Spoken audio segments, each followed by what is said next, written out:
Hi and welcome to the Geek Legion of Doom. This is a TV review, and today I'm going to be having a look at Being Human, the last broadcast, which is the final ever episode of Being Human in the UK.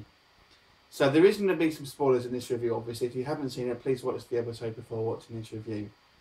So it's a difficult episode to review because I'm kind of divided really on what I thought of it.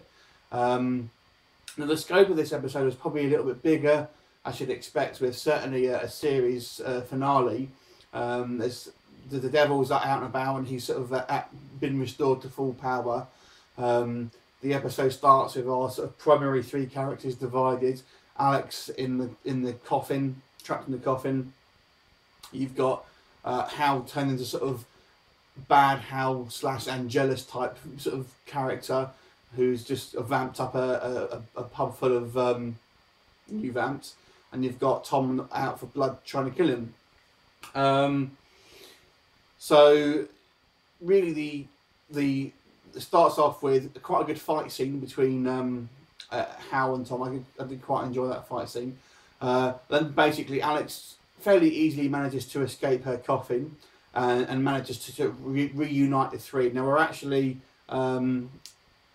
this is actually episode really features Bad Hal, his kind of like alter ego almost, which I still am not a big fan of, to be honest with you, since it's not been prevalent in other vampires in this series. They've all sort of been the same character rather than having two sort of separate personalities.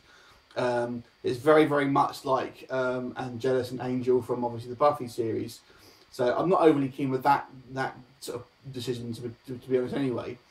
But anyway, moving on. So Alex tells the other two obviously about the devil's plan, and you know obviously, so they're clued up to knowing what's going on. And then Hal obviously knows that there is a ritual where they can sort of trap the devil and kill him. The devil is actually trying to sort of expand his power and broadcast a sort of message of mass suicide over the TV station. So our three heroes trying to stop him, go to the TV station to try and sort of do this sort of spell, which will involve basically killing all three of them in the process, though Hal's managed to sort of sneak away that he'll just kill the other two by, I won't spoil that one though.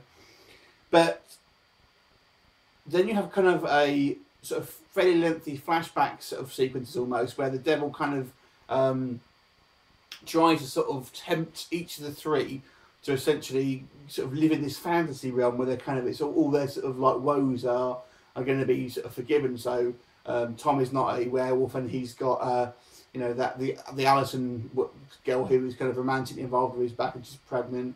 Alex is human again with her family, and how back in the past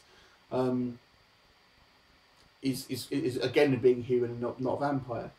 Now, one important fact here is I'm getting the impression that the devil has to get them to agree to do this. This is quite important for maybe a little niggle I have with it later on as well, which I'll come back to.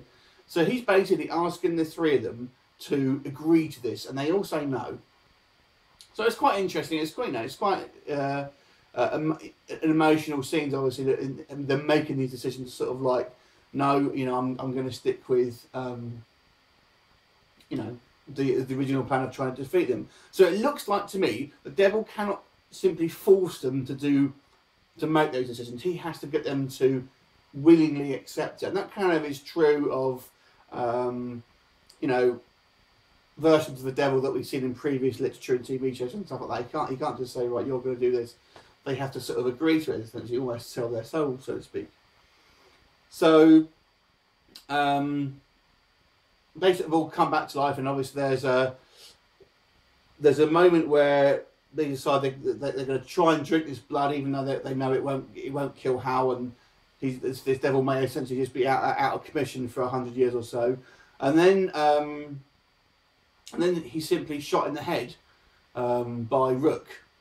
Now that's, at the time I thought, well, that's a bit of a cop-out ending, but fair enough. There's a little bit of a twist where Rook later on comes to sort of see the three guys, and basically turns out the devil simply switched bodies and gone into Rook. And they basically again do the ritual. This time, Hal's using his own blood, and they manage to sort of kill Rook. Now the difference here is they thought they were going to die, and it turns out that they're all once the devil's defeated, they've all been reverted back to human. So you know, Alex is basically just brought back from the dead as a corporeal human being, and Hal and Tom's curses are both lifted. Now that all seems like a happy ending, but there's a suggestion that this might be just a like another hallucination by the devil. Hal actually mentioned to the devil that the mistake he made was trying to separate them all in the sort of when he was tempting them. So obviously the suggestion is that the three of them are together, and they're now living in this fantasy world, and the devil has actually succeeded in his plan of wiping out the human race. But the issue I have with it, if that is true, then they didn't willingly agree to that. So he's due to them. In which case, then why didn't the devil just sort of change their mind by himself in the first place? If you see what I mean. So I have a little bit of an issue with that, the kind of logic in that one. They were almost tricked into this fantasy world, if that is what's happened. I mean, it's kind of open-ended, so it may be that you might decide that they have been brought back as human, or you may decide for yourself that this is the fantasy world that they're living in or whatever. But my issue with that, as I say, is that in the previous sort of temptations, they had to make a conscious choice to either accept or decline. Whilst in this one, it just seems that the wall's been pulled over their eyes, in which case then why wasn't it pulled over their eyes to begin with? So I have a little bit of issue with that kind of logic. I did enjoy the episode. I felt it maybe could have been a little bit better. I didn't think it was quite as it could have been a bit more climactic, to be quite honest with you, than for this is the last episode ever of Being Human.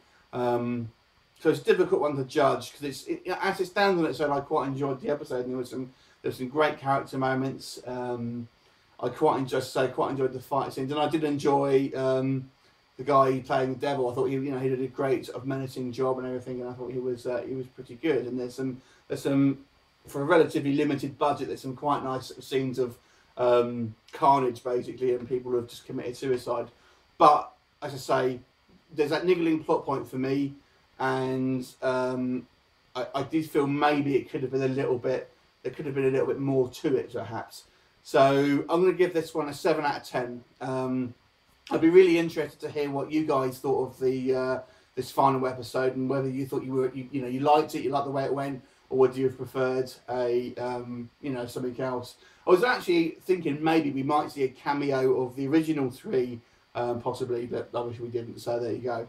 But anyway, leave me a comment, and I look forward to seeing you next time. See you later.